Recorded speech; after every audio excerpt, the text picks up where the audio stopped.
El padre Fidel es un estudioso de la Biblia, un reconocido biblista, mensajero de la palabra del Señor, y hoy nos acompaña en este Pentecostés permanente para compartirnos la palabra de Dios. Padre Fidel, muy buenos días. Gracias por aceptar la invitación y bienvenido, Padre. Un aplauso para el Señor por la vida y el ministerio del Padre Fidel. Los invito a que nos coloquemos de pie por un momento y vamos a extender nuestras manos hacia Él para orar por su vida y este momento de gracia que el Señor nos regala. Padre Dios, te damos gracias por tu palabra que nos da vida, tu palabra que tiene poder, tu palabra que nos salva. Gracias por los mensajeros de la palabra.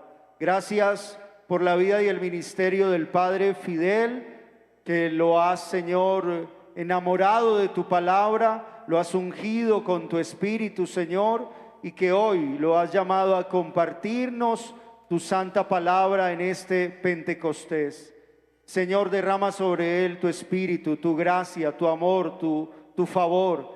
Que sea tu palabra y tu Espíritu a través de él, de su enseñanza, de su presencia, Señor. Gracias. Revístelo de tu presencia, llénalo de tu Espíritu, Señor. Úngelo para ti, Señor. Gracias. Y que a través de él, tú, Señor, nos estés hablando. Tú, Señor, nos estés comunicando tu gracia y tu Espíritu. Que nuestros corazones se abran, que nuestros oídos se abran, que todo nuestro ser se disponga para recibir tu palabra en este momento y recibir ante todo tu Espíritu en un Pentecostés sin fin, en un Pentecostés permanente. Gracias, Señor. Gracias, mi Dios, en el nombre de Jesús. Amén, amén y amén.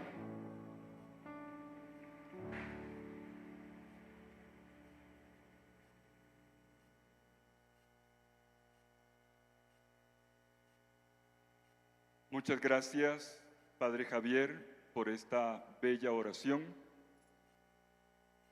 Muchas gracias, Padre Diego Jaramillo y Padre Javier también, por esta invitación para dirigir este momento, este segundo tiempo de enseñanza en este Congreso Preparatorio de Pentecostés 2022. Vamos a abrir nuestras Biblias. Lo pueden mirar en el celular por si acaso, tiene luz. En el libro de los Hechos de los Apóstoles, en el capítulo 2, versículos 1 al 4. Hechos de los Apóstoles, capítulo 2, versículos 1 al 4. Al llegar el día de Pentecostés, estaban todos reunidos con un mismo objetivo. De repente vino del cielo un ruido como una impetuosa ráfaga de viento que llenó toda la casa en la que se encontraban. Se les aparecieron unas lenguas como de fuego que se repartieron y se posaron sobre cada uno de ellos. Entonces quedaron todos llenos de Espíritu Santo y se pusieron a hablar en diversas lenguas, según el Espíritu les concedía expresarse. Palabra de Dios.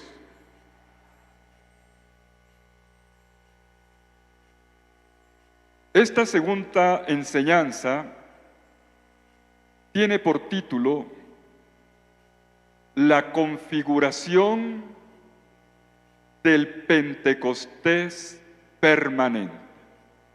Cómo toma cuerpo, cómo se configura una experiencia que no se queda en el pasado, sino que permanece siempre vigente. Pentecostés, una experiencia no de un día ni de dos, una experiencia permanente. ¿Y cómo se da esto? ¿Cómo se configura?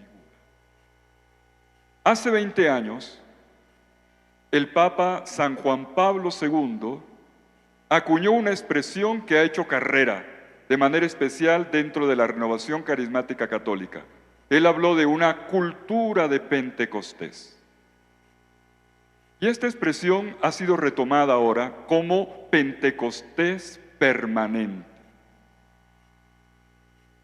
Con motivo del jubileo de la renovación carismática, ya desde el año antepasado, preparándolo en las vísperas, por ejemplo, la renovación carismática italiana, en su gran congreso de Rimini, quiso desarrollar ampliamente el tema y nos regaló unas perspectivas increíbles. Durante el año del jubileo de la renovación, el tema volvió una y otra vez, y ahora que en Colombia nos volvemos a encontrar aquí en Bogotá, en este espacio, este es el tema. Una cultura de Pentecostés que se traduce como un Pentecostés permanente. Y permítame decirlo con una sola frase, inicialmente, que vamos a profundizar, vamos a masticar muy despacio y bien, con la ayuda de la palabra de Dios. Nosotros no recibimos Pentecostés, somos Pentecostés. Yo los invito para que repitamos esta frase. Nosotros no recibimos Pentecostés, somos Pentecostés. Otra vez. Nosotros no recibimos Pentecostés, somos Pentecostés. Y aquí vamos a recordar que Pentecostés es una revolución. Pentecostés es una fuerza dinámica, propulsiva, que lleva cambios por donde quiera que pase.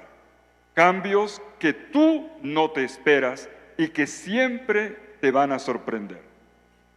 Y esta es una revolución destinada a permanecer, pero sin acomodarnos. Es una revolución que tiene energía, fuerza, pero que ocurre también con la dulzura y la profundidad que nos da el Santo Espíritu de Dios. Porque nosotros no recibimos Pentecostés, somos Pentecostés. Vamos a decirlo otra vez. Nosotros no recibimos Pentecostés, somos Pentecostés. Y vamos a tratar de entender esto dejándonos guiar por el libro de los Hechos de los Apóstoles. Como le gusta decir al padre Diego Jaramillo, esa expresión se la he escuchado solo a él y me gusta, el libro de los Hechos Apostólicos. En estos 28 capítulos del libro de los Hechos de los Apóstoles, podemos encontrar todos los elementos de la cultura de Pentecostés. Cómo se construye, cómo se configura un Pentecostés permanente. Todo el libro. Pentecostés no es solamente el capítulo 2. Pentecostés es el libro entero. ¿Por qué? Porque nosotros no recibimos Pentecostés. Nosotros somos Pentecostés. ¿Y cómo comienza la historia? Vamos aquí a dar una serie de pautas, vamos a poner atención, siguiendo el ritmo del mismo libro y delineándolo. Vamos a ver una serie de pautas que nos van a ayudar a comprender esta construcción de una iglesia en Pentecostés permanente. En el capítulo 2, versículo 1 del libro de los Hechos, el narrador de Lucas comienza con esta expresión. En el día de Pentecostés estaban todos reunidos con un mismo objetivo, con un mismo propósito. Esto es apenas el contexto. Nos dice Lucas que era el día de la celebración de Pentecostés. de una fiesta que no era todavía la fiesta cristiana, era una fiesta hebrea, una fiesta judía. En hebreo, esta fiesta se llama Shavuot, la fiesta de Shavuot. Shavuot significa semanas, es la palabra semana en plural, la fiesta de las 7 semanas.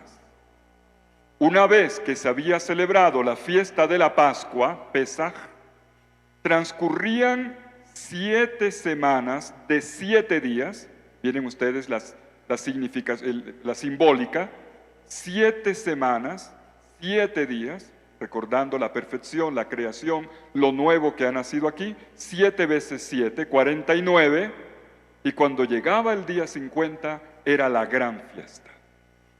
Era la plenitud de esta fiesta, para recoger todo lo que en las 7 semanas anteriores se había experimentado, sembrado, y entonces elevaba una gran alabanza. Y el pueblo judío lo celebraba, y todavía lo celebra, trayendo las primicias. Trayendo las primicias del mirto, o de una espiga, o de alguno de los frutos de la tierra. Lo que Dios ha hecho crecer en la primavera, en Pentecostés, ahora es cosechado. Pero esto para el pueblo de Israel no era simplemente una memoria de una fiesta, digamos una celebración campesina, agrícola, que da las gracias por los dones de la tierra. El don más importante era un don dado en la historia, la Pascua. Lo que Dios sembró en la Pascua, lo cosechó en el Sinaí.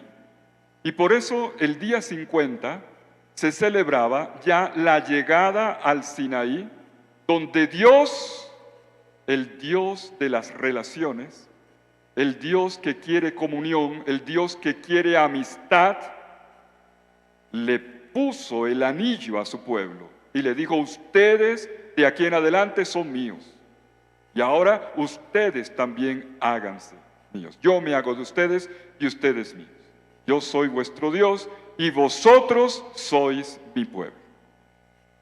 Pues esta era la fiesta que estaba transcurriendo en las casas de Jerusalén y en los diversos lugares de culto que había en la ciudad. Principalmente el templo, pero había otros lugares, había sinagogas y también algunas celebraciones que se hacían en los alrededores, y todavía se hacen en los alrededores de la ciudad santa. Entre tanto, la comunidad cristiana estaba en otra onda.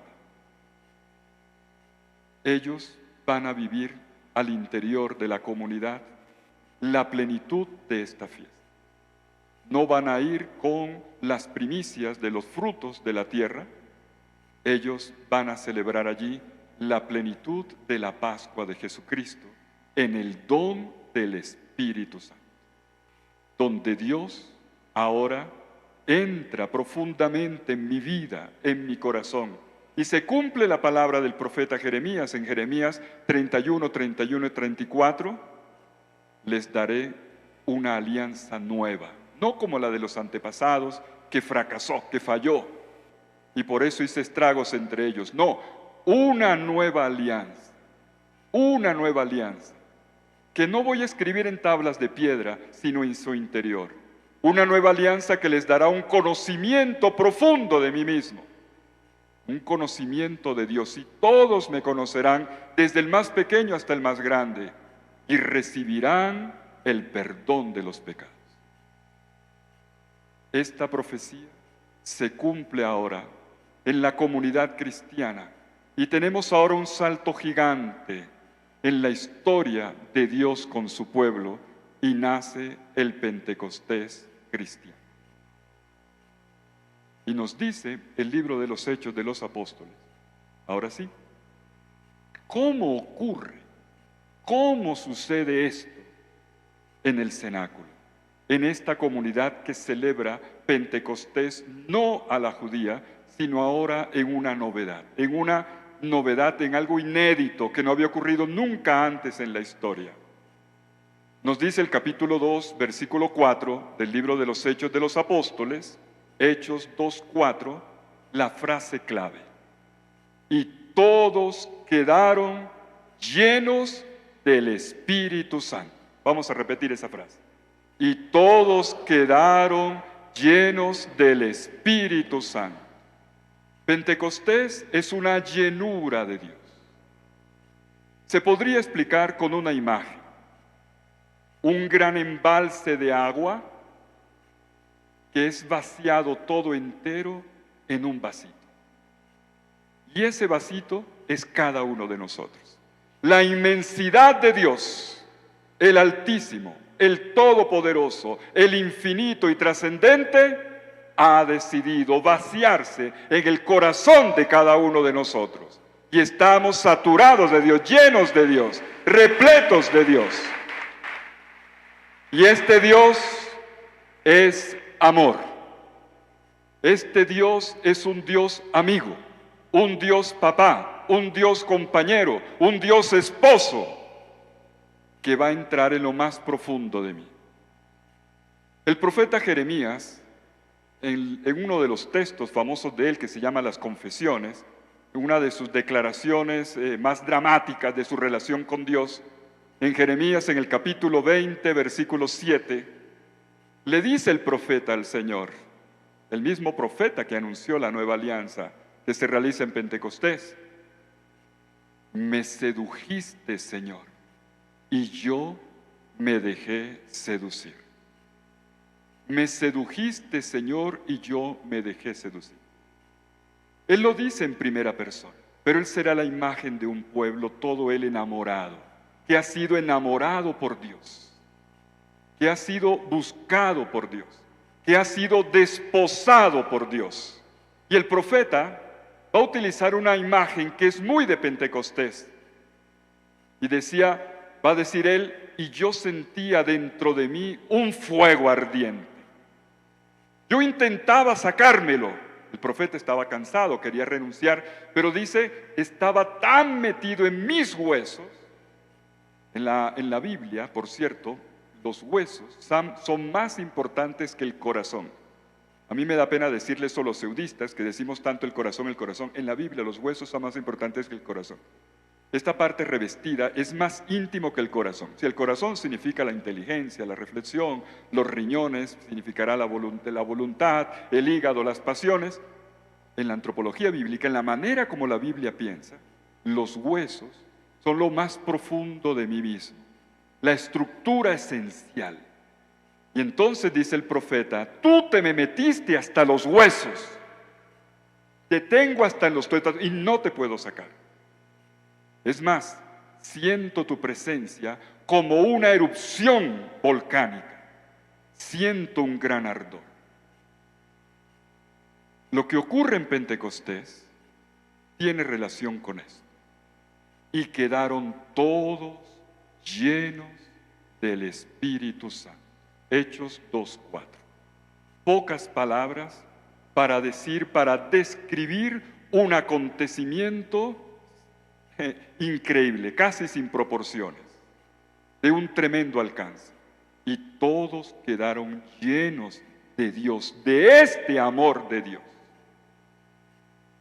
Y este es el acontecimiento fundamental.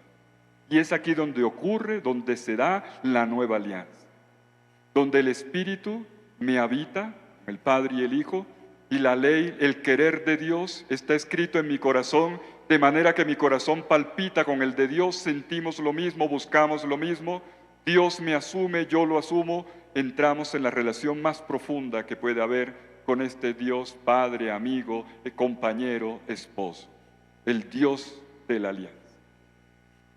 Pero viene ahora otro punto. Sobre esto primero, llamémosle primero la experiencia, y todos quedaron llenos del Espíritu Santo, ahí está dicho todo. Vamos a ver qué ocurre a partir de aquí. El mismo texto de los Hechos de los Apóstoles nos dice que en esta efusión del Espíritu, en este bautismo, en esta llenura del Espíritu Santo, se desatan dinamismos, fuerzas, como es propio de Dios, del Dios que es poder. Y tenemos dos imágenes cargadas de un profundo significado. la imagen del fuego, la imagen del viento. Primero aparece la del viento, como un viento huracanado, como un fuego que luego, el viento llena la casa y luego el viento, que tiene una raíz única, de repente se transforma en llamas que se van a posar sobre cada uno de los discípulos que están en el cenáculo. Viento y fuego. Ambos indican movimiento. Vida en movimiento. Lo voy a explicar enseguida, ahora lo voy a retomar con más calma. Pero por lo pronto retenemos esto, es vida. Viento es vida, soplo de vida. Fuego también tiene que ver con vida, pero una vida que no se deja aprisionar. El viento no se puede encapsular. El fuego no se puede guardar. Siempre está en movimiento. Y tenemos aquí dos elementos dinámicos, fuertes, que van a mover a esta comunidad a partir de esta experiencia de la alianza del amor de Dios que están viviendo desde dentro. Viento y fuego, además, vienen desde dentro, porque es un viento que es respiración de Dios, porque es un fuego que siempre viene de abajo, de dentro, viene de dentro hacia afuera. Y nos dice el versículo 4 del capítulo 2 del libro de los Hechos, que cuando el fuego, un único fuego, se vuelve plural, otro aspecto importantísimo de la iglesia siempre en Pentecostés, unidad y pluralidad, diversidad. Este fuego se convierte en lengua, dice Lucas, como lenguas de fuego. De hecho, el fuego tiene forma de lengua. Yo cuando me pongo a mirar una velita, yo digo, a ver, ¿dónde está la forma de la lengua de quién será? Pero bueno, la forma de lengua se posa sobre cada uno de ellos y se convierte en lengua hablada. Se convierte ahora en lengua hablada. Tenemos entonces que Pentecostés es una experiencia de la palabra. Pentecostés es una experiencia de Dios, por supuesto, eso ya está claro, pero que ahora va a comenzar a abrirse camino por la ruta de la palabra. Este fuego se convierte en palabra. Como fue palabra el fuego de la zarza ardiente, como fue palabra la tempestad, el fuego en el Sinaí, cuando Dios entregaba las tablas de la ley. O como lo ora el Salmo 29, voz de Yahvé sobre las aguas, voz 7 veces, repite la voz de Dios, la palabra voz de Yahvé, Kol Adonai, voz de Dios, para terminar diciendo, viene como fuego que quema los árboles. Esta es la palabra, fuego, la palabra que quema, la palabra que siempre que se pronuncia, va a hacer arder los corazones. Y resulta que esta palabra es una palabra profética. Vamos a explicar eso. Es una palabra profética. El Espíritu Santo es el que hace profetas en la Biblia. No hay profecía sin la acción del Espíritu. Es el Espíritu el que habla por la boca de los profetas. Y Dios, el Dios de la alianza, que le había dicho al pueblo, pueden verlo en Éxodo, si tienen algo de luz, pero en Éxodo capítulo 19, versículo 5, cuando Dios constituye a ese pueblo en una nueva entidad que nace de la comunión con Él, le dice, ustedes son de aquí en adelante una nación santa, un pueblo de sacerdotes. Pero quedó pendiente el tema del pueblo de profetas. Quedó pendiente. Todo el pueblo ya era sacerdotal. Todo el pueblo tenía característica de rey. Y en el Antiguo Testamento vemos cómo van apareciendo profetas elegidos por Dios individualmente. Bueno, tenemos también aquellos que profetizaron cuando la historia de de Moisés, Josué, pero había unos puntos suspensivos, había una expectativa. Iba a ser el profeta Joel el que va a decir: llegará el día en que todo el pueblo de Dios va a profetizar.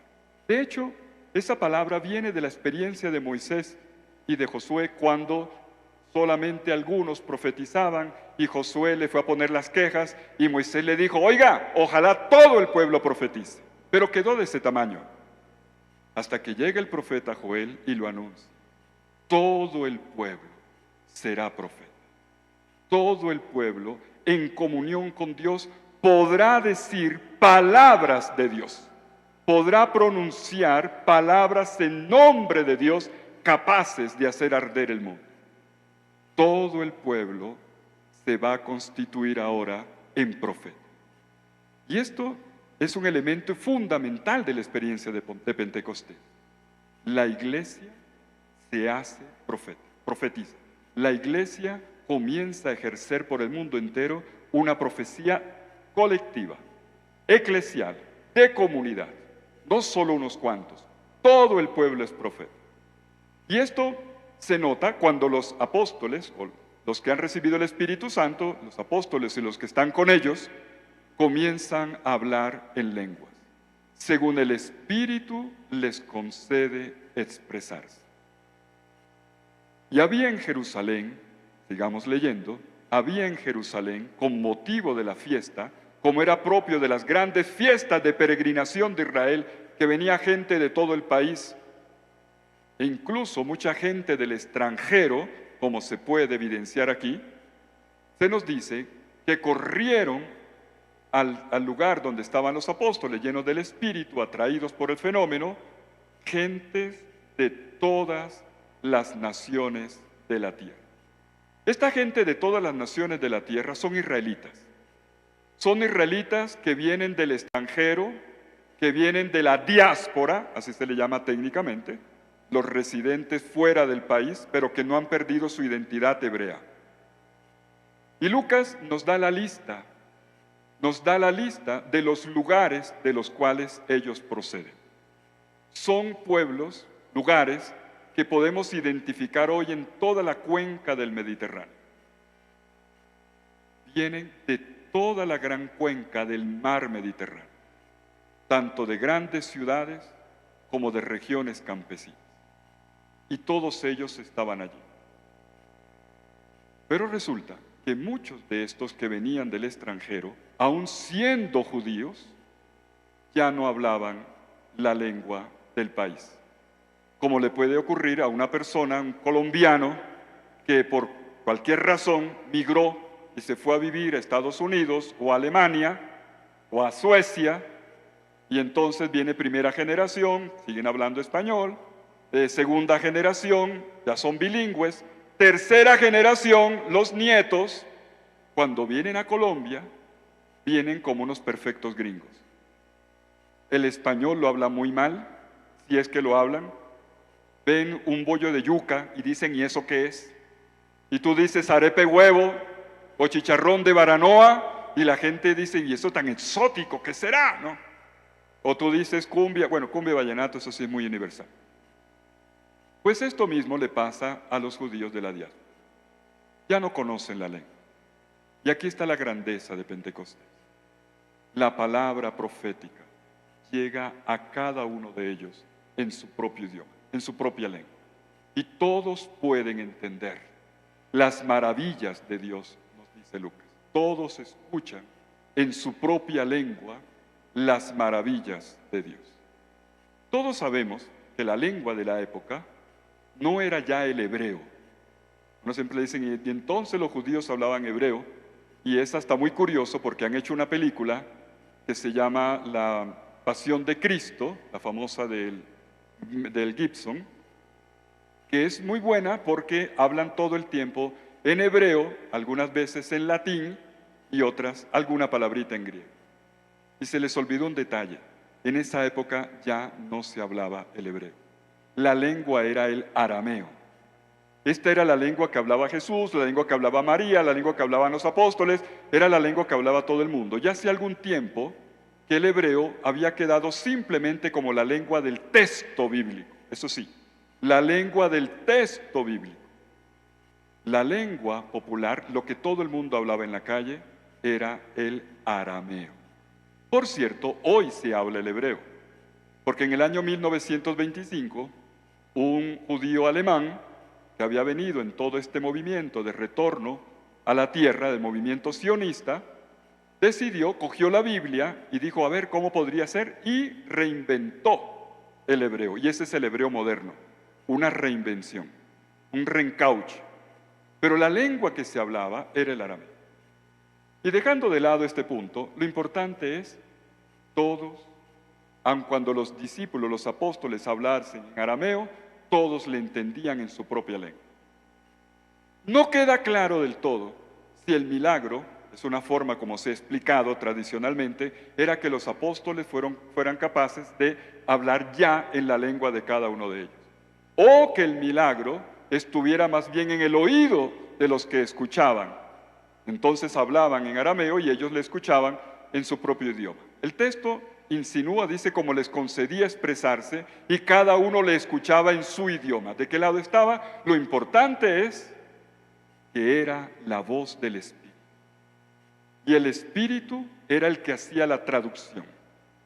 Las lenguas de fuego, el Espíritu Santo traducía, hacía llegar el mensaje a cada uno de los oyentes. Como está ocurriendo ahora, estoy seguro.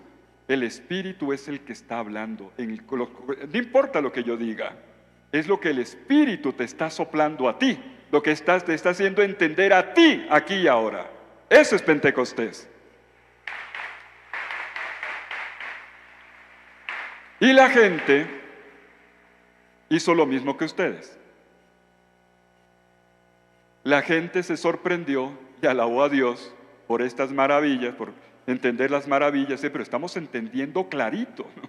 Estamos entendiendo clarito que eso es, obviamente, es una realidad espiritual, una obra del Espíritu, todos están comprendiendo. Y pregunta a la gente, ¿y qué significa eso? ¿Qué significado tiene eso? Le pregunta. Y entonces Pedro va a salir al frente y va a responder.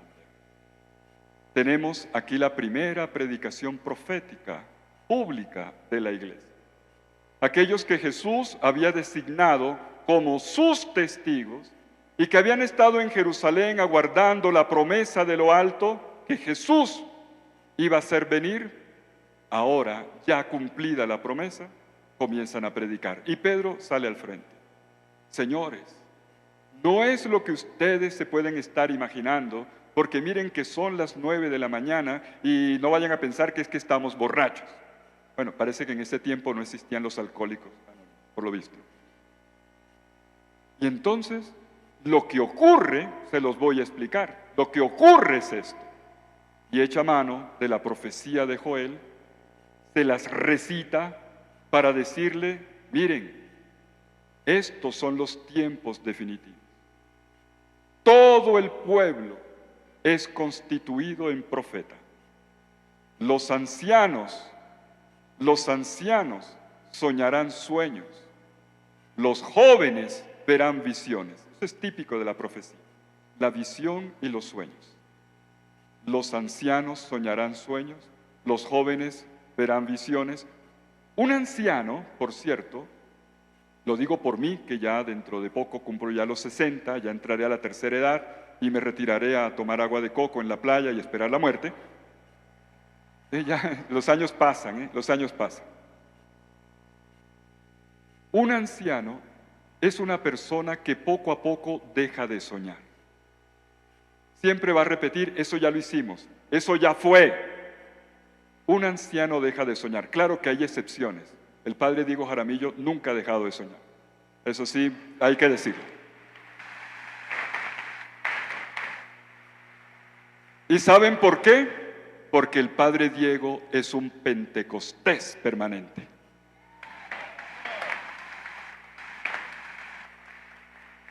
Los ancianos soñarán sueños, volveremos a soñar, no importa si ya estamos masticando el agua. Y los jóvenes que se consideran inexpertos, que no tienen la sabiduría de los mayores, tendrán visión. La visión es característica del mayor. El sueño es característico del joven.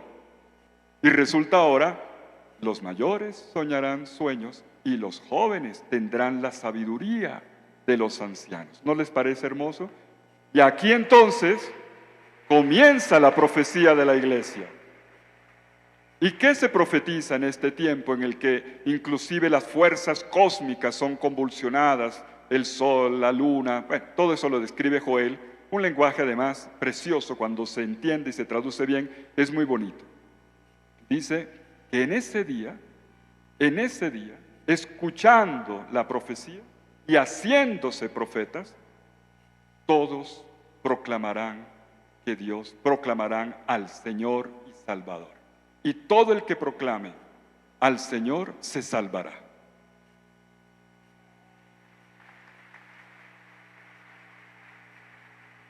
Y esta profecía, que es nuestra profecía de iglesia, tiene ahora un nuevo contenido. Anunciamos a un Señor y Salvador. Pero ¿quién es este Señor y Salvador? Jesucristo. Y por eso Pedro enseguida va a hacer la presentación de Jesús. ¿Quién era este Jesús? Lo dice de forma sintética, esquemática, es la primera predicación que llamamos querigma, el anuncio fundamental, y recoge quién es Jesús, sobre todo enfatizando su pasión, muerte y resurrección y el don del Espíritu que viene sobre él. Y todo el que invoque el nombre de él de ahora en adelante como Señor, se salvará. Este es el anuncio de la iglesia. Anunciamos una salvación que ha sido llevada a cabo en la persona de Jesucristo. Pentecostés es la historia de Jesús, que entra permanentemente en nuestra historia para transformarla, para hacer Pascuas, para cambiar muerte en vida, para transformar toda realidad que niega el proyecto de Dios en cada uno de nosotros. Y entonces la comunidad que está escuchando, el grupo que está escuchando, le dice a Pedro, bueno, nos sentimos con el corazón compungido, nos sentimos atravesados por la palabra. Claro, están hablando en el Espíritu. Se sintieron atravesados, ¿qué tenemos que hacer? Y termina esta parte del episodio con la conversión y el bautismo. Y en este momento, ahora la comunidad crece. Pasamos de 120 que estaban en el cenáculo, si tomamos como referente el capítulo 1, versículo 15 de este libro de los Hechos, eran 120, ahora nos dice el libro de los Hechos que la comunidad se creció, 3,000 aquel mismo día. Ya quisiera un político de Colombia en una sola predicación reunir 3,000. Y aquel día la iglesia creció con 3,000 nuevos miembros bautizados y convencidos y llenos del Espíritu Santo.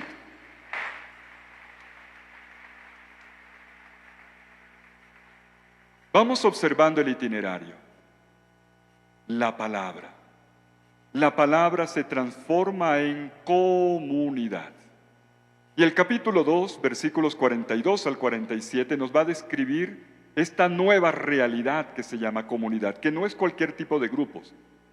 En los tiempos antiguos siempre han existido, había asociaciones, había diversos tipos de comunidades, o religiosas, o agremiaciones económicas, o de trabajo, o de temas comunes.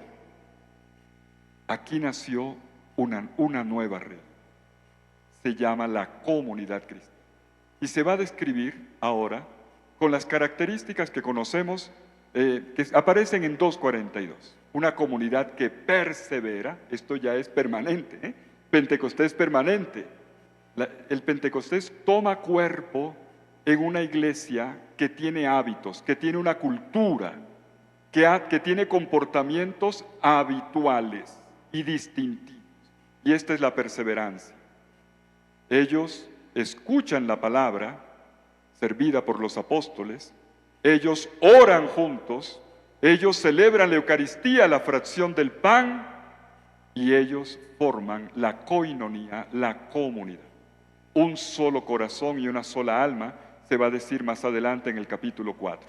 Nació una nueva entidad, una comunidad. La iglesia es un cuerpo sólido,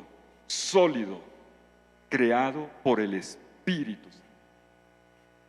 Y un signo de esta novedad, del nuevo estilo de vida de la comunidad y de sus prácticas que comienzan a volverse habituales y que la gente de fuera se da cuenta, para unos causan admiración, otros no tanto, no los van a ver con buenos ojos, pero un detalle de esta koinonía, de esta nueva manera de ser comunidad, esta nueva forma de tejer relaciones profundas en el mundo con un solo corazón y una sola alma, una relación que comienza desde el corazón, desde lo interior.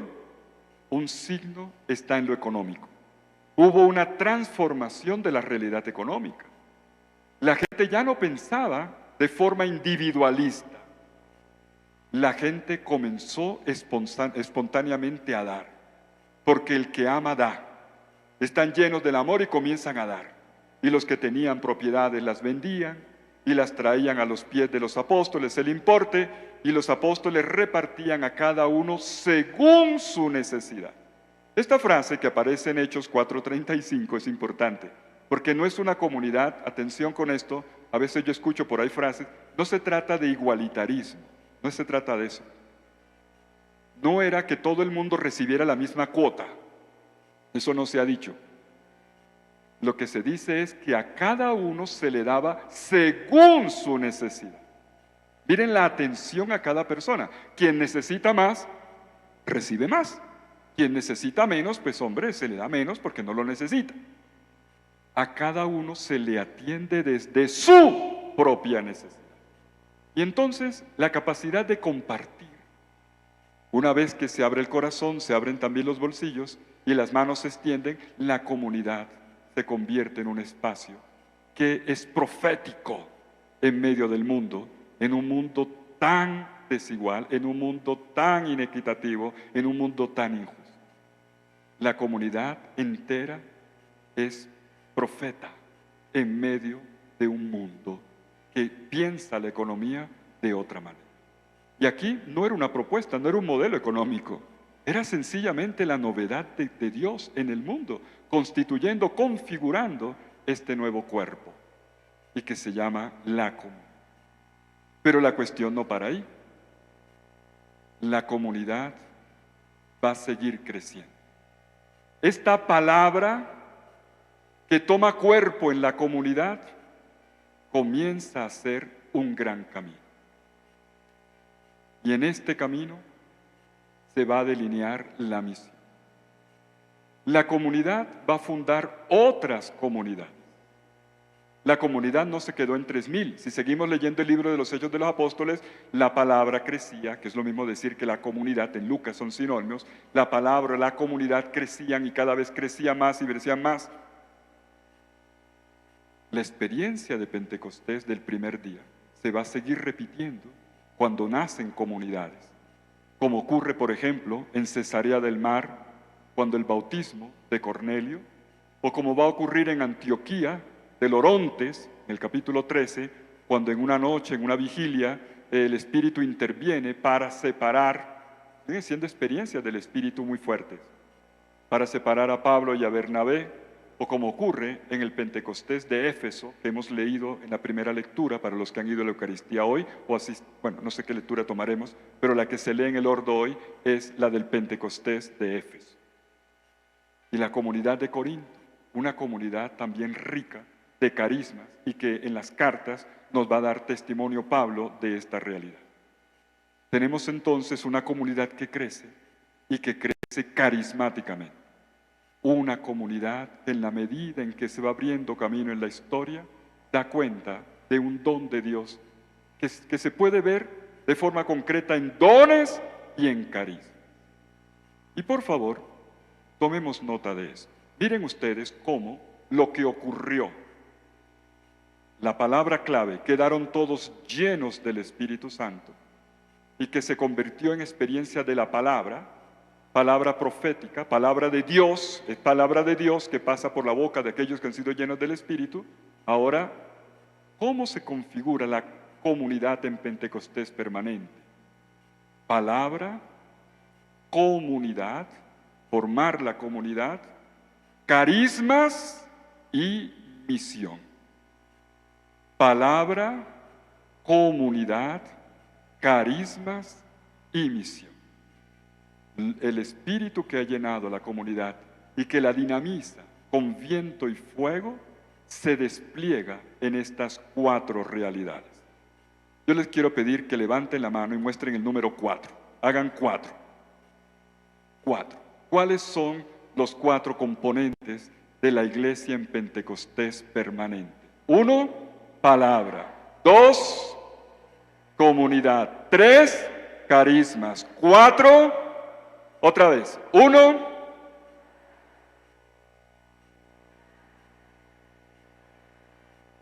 tengo la impresión de que toca llamar a Freddy Cubillos para que haga otra dinámica aquí para ver si nos despertamos. Hace falta el fuego del Espíritu. 1, 2, 3, 4. Está mejor la cosa. Otra vez. 1, 2, 3, 4. Y ahora quiero que observen lo que viene en el libro de los Hechos de los Apóstoles. Esta palabra que hace un viaje parte de una casa, el cenáculo, hiperrom, se dice en griego, el hiperrom, el aposento alto, hiper, alto, rom, de ahí viene inclusive el inglés room, hiperrom, el aposento alto, en la casita de Jerusalén. Ahí comenzó todo, ahí quedaron llenos del Espíritu Santo. Pero la comunidad comenzará a crecer y a crecer y a crecer en cuanto la palabra viaja, viaja y viaja y viaja. ¿Y en dónde va a terminar esta palabra? Va a terminar en Roma. En el capítulo 1, versículo 8 del libro de los Hechos de los Apóstoles tenemos este programa del viaje misionero de la palabra. Tenemos la ruta. Y serán y recibirán la dinamis, la fuerza, el poder del Espíritu Santo, y serán mis testigos en Jerusalén, en Judea, en Samaria y hasta los confines de la tierra. La palabra viaja por todo el Mediterráneo. La misión, según los Hechos de los Apóstoles, es un gran viaje por tierra y por mar. Un gran viaje por tierra y por mar, con todas las peripecias que sean posibles, que podemos imaginar y que conocemos en el libro de los Hechos de los Apóstoles. Pero hay un detalle. Todo este viaje comenzó en una casa, en el cenáculo, y va a terminar en otra casa. Hechos de los Apóstoles, capítulo 28, versículo 30. Pablo va a evangelizar en Roma, preso. En griego se dice idios. Idios. Idios se puede traducir como un monolocal o como un apartamento de una sola pieza, pequeñito. Desde ese lugar, desde ese idios, desde ese cuarto de una sola pieza, donde está Pablo preso, seguramente con un guardia romano que lo cuida para que no se escape, Pablo sigue evangelizando. La palabra ha llegado a Roma y desde aquí se entiende, desde el centro, desde la capital del imperio, la visión es mundial. La idea es que la palabra llegue a todos los rincones del mundo, del cual Roma es la expresión ciudadana, la expresión como ciudad, de una casa a otra casa, habiendo pasado por muchas otras casas. Y en esta ruta, en este viaje misionero por tierra y por mar,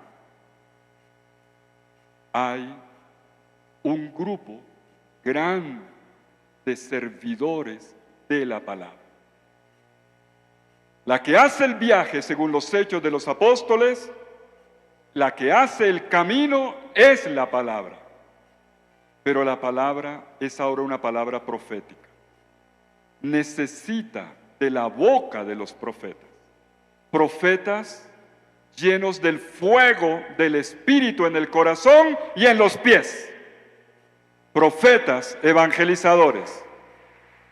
Y hay una palabra que a Lucas le gusta subrayar.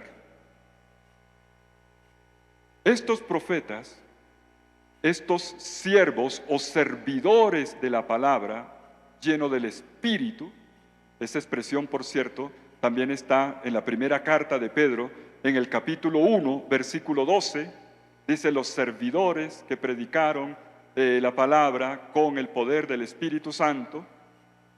Lucas ama una palabra, ama un término. Para decir servidor de la palabra, predicador, Lucas prefiere la palabra hyperetes. Hay tres maneras, tres palabras en griego para referirse a un servidor. Está la palabra diácono, la conocemos muy bien, diácono servidor. Está la palabra doulos, que generalmente connota esclavo. Y está la palabra hyperetes. Hyperetes, por ejemplo, el término lo encontramos en el capítulo 4 del Evangelio de Lucas, en la escena de la sinagoga de Nazaret. ¿Se acuerdan? Cuando Jesús viene a Nazaret el sábado, un hyperetes, un servidor, hoy tenemos los lectores, ¿verdad?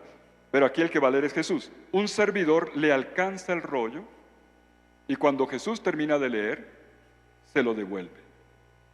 Capítulo 4, versículos 16 al 21 del Evangelio de Lucas. Y ahí aparece la palabra servidor. Y este es el término preferido de Lucas. Un servidor. Porque no es el gran responsable. No es un asistente. El término significa asistente, ayudante. Ayudante. El gran protagonista es el Espíritu Santo. Y el servidor es aquel que entiende que el protagonismo lo tiene el Espíritu Santo, no él. La palabra, yo creo que pusieron la luz para que pudieran escribir. La palabra hyperetes que he utilizado aquí, dice, pero nos traen aquí para que nos hablen en griego. Y dice, bueno, que valga la inversión, ¿no? Que valga la inversión.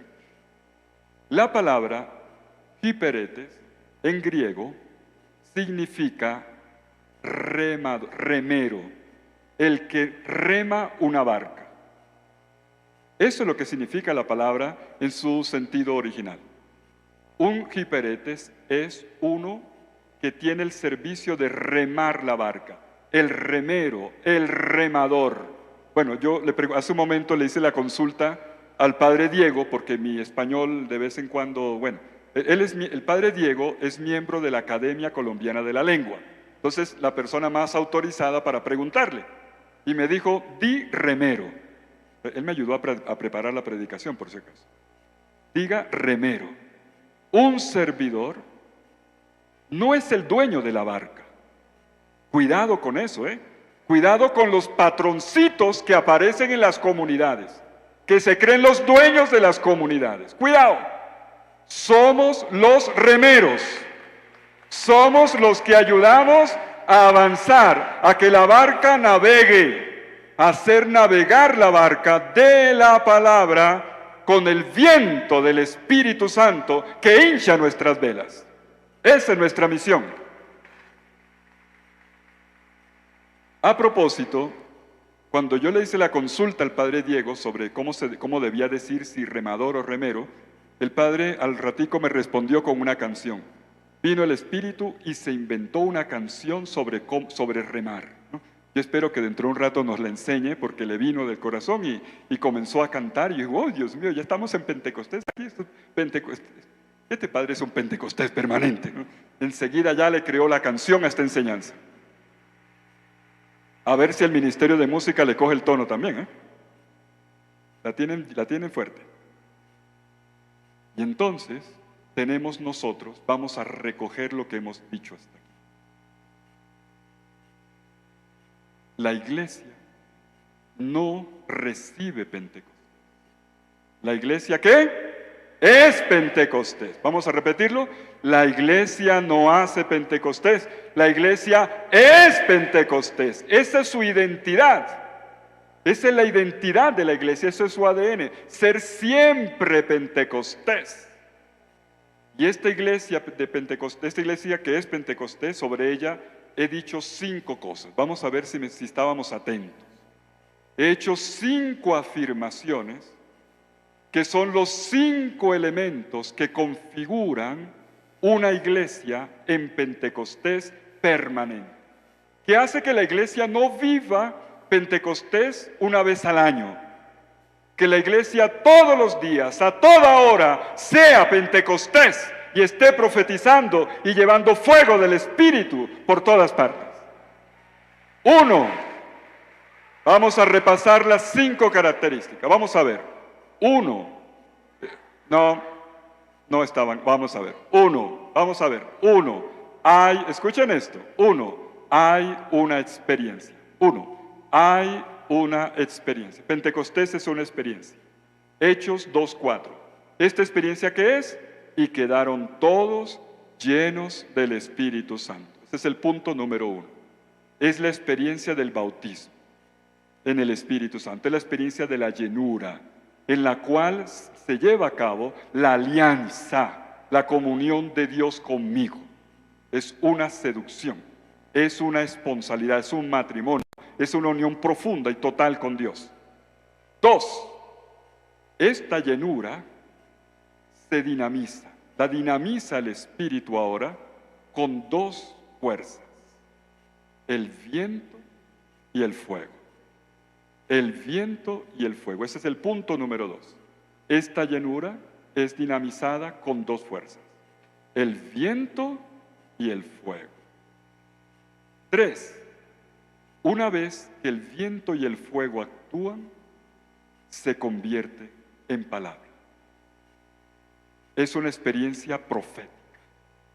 Pentecostés es todo el pueblo de Dios, el pueblo de la nueva alianza, en profunda comunión con Dios, que desde Dios habla al mundo y hace que avance la obra de Dios en el mundo. Y entonces tenemos como tercer punto los 4 aspectos que configuran la nueva realidad que viene de estos dinamismos. Ahí sí, el punto número 3 se convierte en 4. Palabra, comunidad, carismas y misión. Otra vez, palabra, comunidad. Vamos a repasar el punto número 1. ¿En qué consiste la experiencia? Quedaron llenos todos, no unos cuantos, todos de Espíritu Santo. 2. Hay unos dinamismos, unas fuerzas. ¿Cuáles son? El viento y el fuego. 3. ¿Y qué sucede a partir de aquí? Es una experiencia de 1. Palabra, comunidad, carismas y visión.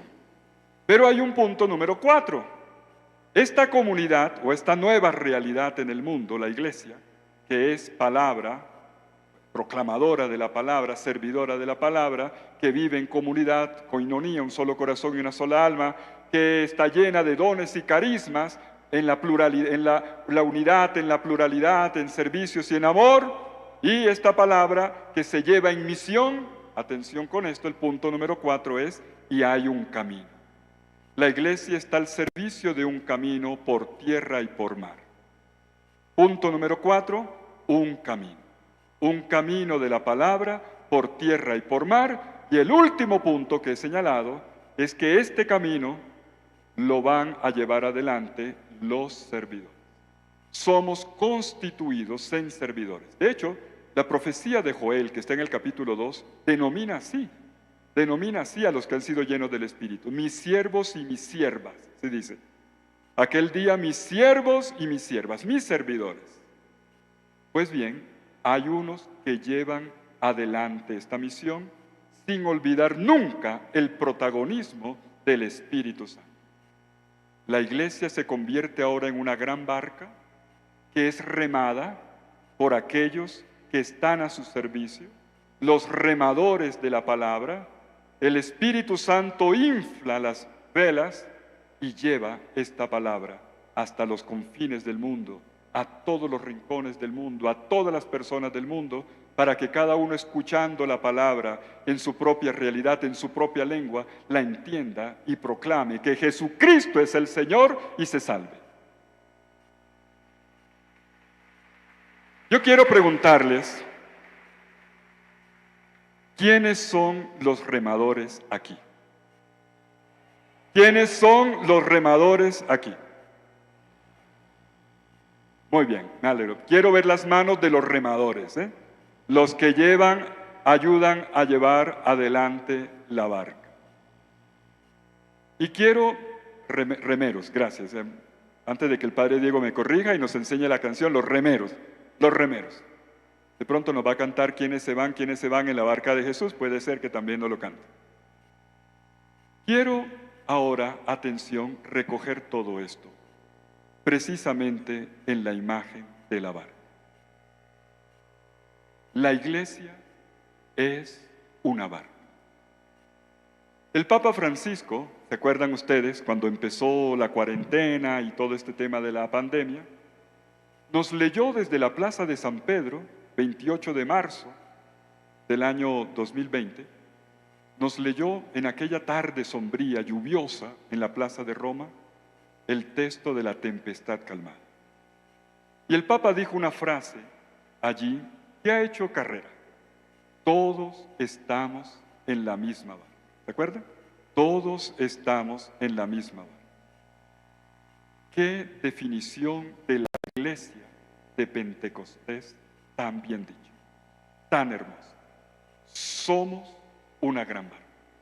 Hace un rato, cuando Freddy Cubillos les pidió a ustedes que sacaran la luz y esto se encendió, parecía, quien lo ve desde aquí arriba se impresiona más porque ve esto como un cielo estrellado. Yo sentí aquí que esta era la barca de Pentecostés. Aquí ahí está la gran barca de Pentecostés. Y me parecía ver el cielo estrellado navegando hacia la estrella polar, que es Jesucristo, atravesando los días y las noches y llevando a todo nuestro pueblo una palabra de esperanza.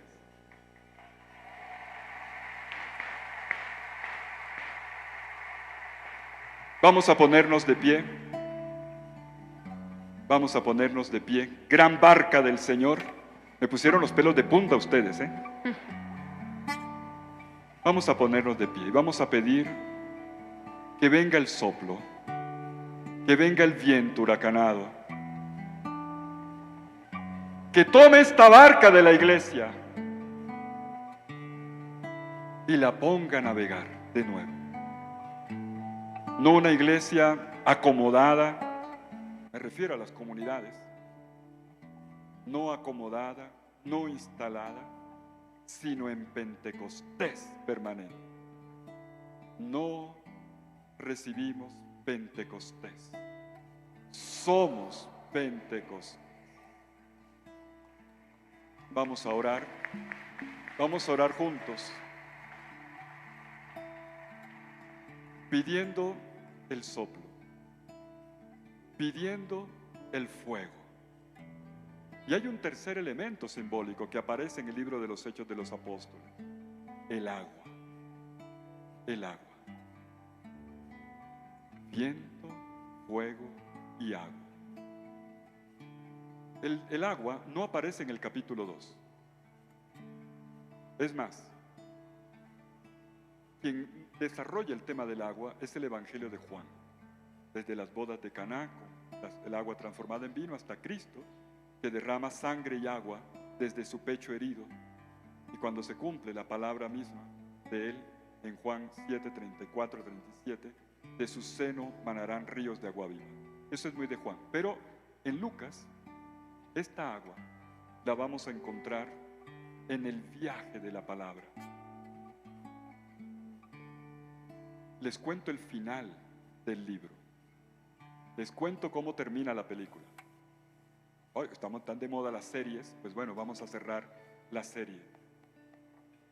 El último viaje de la palabra se lo encargan a Pablo, se lo encarga el Espíritu Santo a Pablo. La palabra que viaja a Roma. Es un viaje por mar. Es una travesía del Mediterráneo. Un viaje que se va a encontrar en el camino tempestad. Es más, termina en naufragio. Si nosotros leemos el libro del Génesis, en el capítulo 1, versículo 2, veremos cómo se decía que el Espíritu se cernía sobre las aguas. Y estas aguas son descritas en un contexto, se dice, de tohu vabohu, de vacío y confusión. Es la imagen de una tormenta marítima. La Biblia empieza así, con la imagen de una tormenta marítima.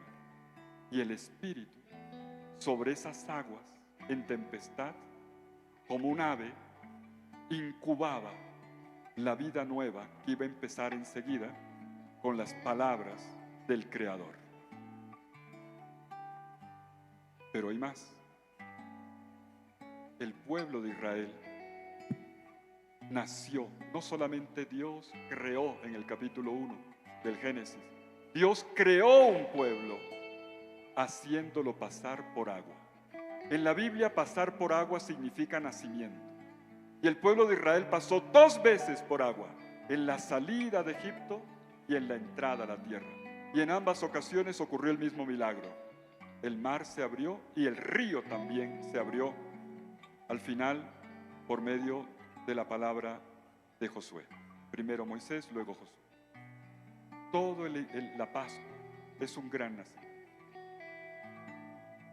Y en la travesía, dice que el agua es imagen del vientre materno, una generación de vida, es una experiencia generativa de vida. Y en esta travesía, entre el Mar Rojo y el río Jordán, agua, nacimiento de un pueblo, el fuego acompañaba todas las noches al pueblo de Israel. Y este era el único signo, la columna de fuego, hoy convertida para nosotros simbólicamente en el cirio pascual, que nos ha acompañado en toda la Pascua. En la columna de fuego era el único rostro que podían tener, mejor dicho, lo único que les hablaba de un rostro de Dios. Deuteronomio capítulo 4, versículo 12. Yo te hablé por medio del fuego, dice el Señor, pero mi rostro no lo viste. Y te lo mostraré. Bonita ese texto de Deuteronomio 4 y ojalá lo lean hasta el versículo 17. Yo te hablé por medio del fuego. Fuego entre las 2 aguas. ¿Y cómo termina el libro de los Hechos? La palabra que viaja por el Mediterráneo, como si fuera el fuego en medio de las aguas.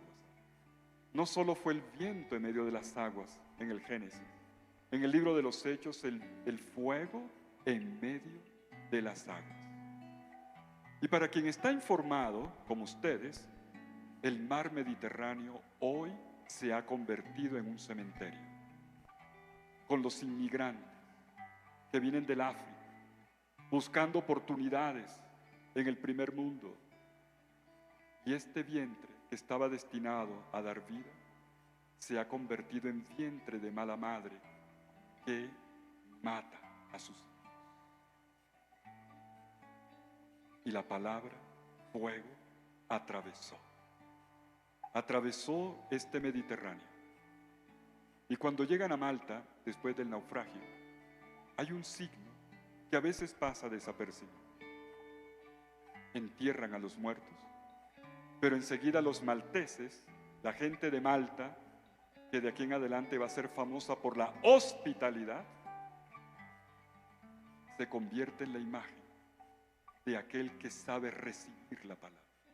¿Y cómo hacen esta recepción de la palabra? Prendiendo una fogata a la orilla del mar, con una culebrita incluida además. Vuelven a encender el fuego. En el cenáculo se encendió un fuego en medio del Mediterráneo, en la travesía del mar, por la misión de la palabra, se vuelve a encender el fuego. Todo el camino en el Mediterráneo está marcado por dos fuegos: el fuego del cenáculo, el don del Espíritu, el fuego de la hospitalidad y de la acogida de aquellos que saben recibir la palabra y su misión. Bueno, ahora te invito a que coloques tu mano en tu corazón y dile al Señor ahora: en este Pentecostés, que todos nosotros podamos convertirnos de aquí para siempre en Pentecostés permanente, llenos de tu amor, llenos de tu presencia, con el viento huracanado que es tu vida en nosotros, con tu fuego abrasador que nos hace profetas. Renueva tu iglesia con la fuerza de tu palabra. Constitúyela en verdadera comunidad, comunidad sinodal, que camine unida, escuchando tu voluntad, llenándose de tus carismas y tus dones, y siempre al servicio de la misión. Somos Pentecostés, porque somos iglesia profética que recorre los caminos del mundo con la fuerza del Espíritu, para que la palabra llegue a todos los oídos y para que todos la entiendan. Que seamos, Señor, los remeros de esta barca. Esta barca que tú impulsas con el soplo de tu Espíritu. Y que en el camino el fuego transforme las aguas de naufragios en fuentes de vida. Ahora te invito a que levantes la mano hacia el Señor. Dile al Señor de corazón: ven, ven, lléname de ti y toma mi mano, porque de aquí en adelante con mi iglesia yo quiero ser el remero de esta barca, ahora y para siempre. Amén. No recibimos Pentecostés, somos Pentecostés.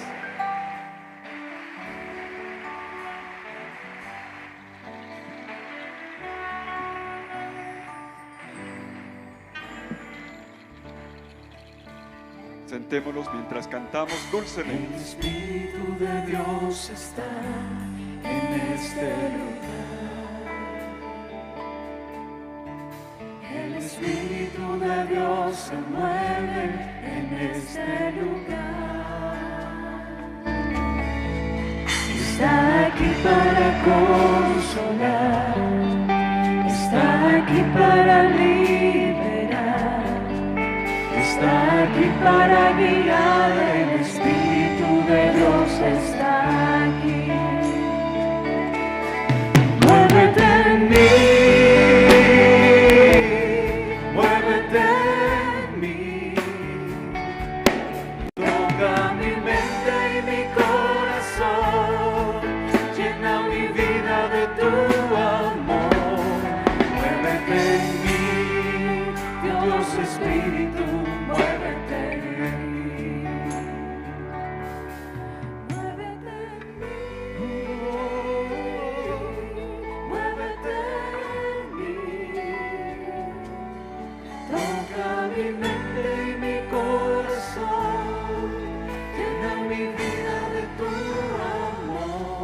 Muévete en mí.